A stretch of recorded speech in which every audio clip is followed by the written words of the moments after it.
नमस्ते दोस्तों, मैं हूँ दीप्ति। आप सभी का बहुत बहुत स्वागत है। आज मैं आपको बहुत ही ज़्यादा प्रेरणादायक कहानी सुनाने जा रही दोस्तों। कहानी का शीर्षक है सफलता के लिए दर्द सहना सीखो। कहानी की शुरुआत करती हूँ। एक बार एक मूर्तिकार अपनी छेनी और हथौड़ी से एक पत्थर को भगवान की मूर्ति का आकार देने का प्रयास कर रहा था।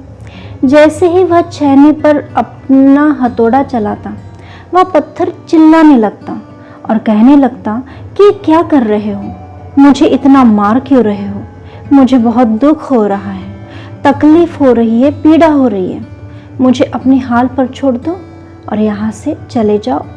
मूर्तिकार ने उस पत्थर से कहा, मुझे बहुत अच्छे से पता है कि तुम्हें बहुत ज़्यादा दर्द हो रहा है, तकलीफ हो रही है और तुम बहुत ज़्यादा पीड़ा में हो, लेकिन यदि आज तुमने इस दर्द को नहीं सहा, इस तकलीफ को नहीं सहा, तो जीवन भर तुम इसी प्रकार से पड़े रहोगे। मुझे पता है कि तुम में आगे बढ़ने की अपार संभावना है, तुम एक बहुत अच्छे पत्थर हो, लेकिन यदि तुम इसी प्रकार से रहोगे तो कभी भी आगे नहीं बढ़ पाओगे।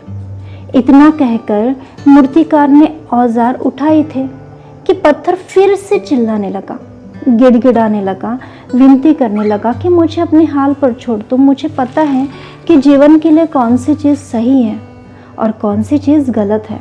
मुझे बहुत ज़्यादा दर्द हो रहा है, अब मैं इस तकलीफ़ को बहुत ज़्यादा नहीं सह सकता।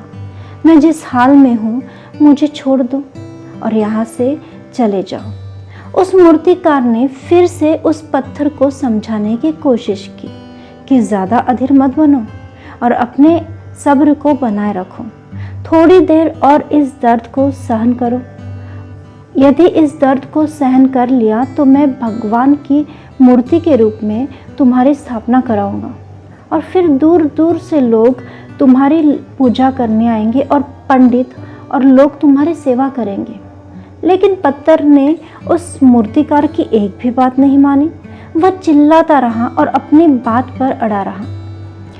मूर्तिकार ने उस पत्थर को समझाने की बहुत कोशिश की, लेकिन वो पत्थर नहीं माना।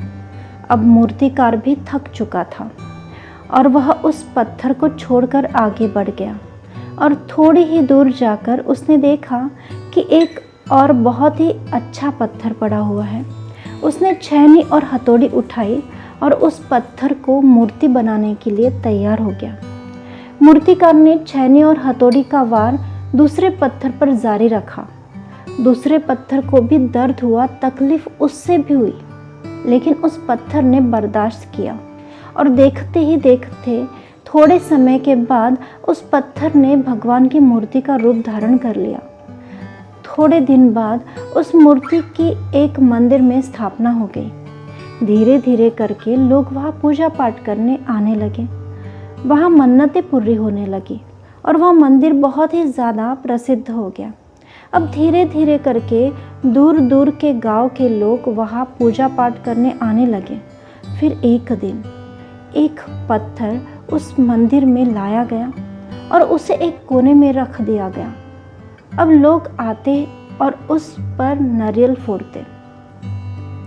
ये कोई और पत्थर नहीं था, बल्कि वही पत्थर था जिसने दर्द को सहा नहीं था।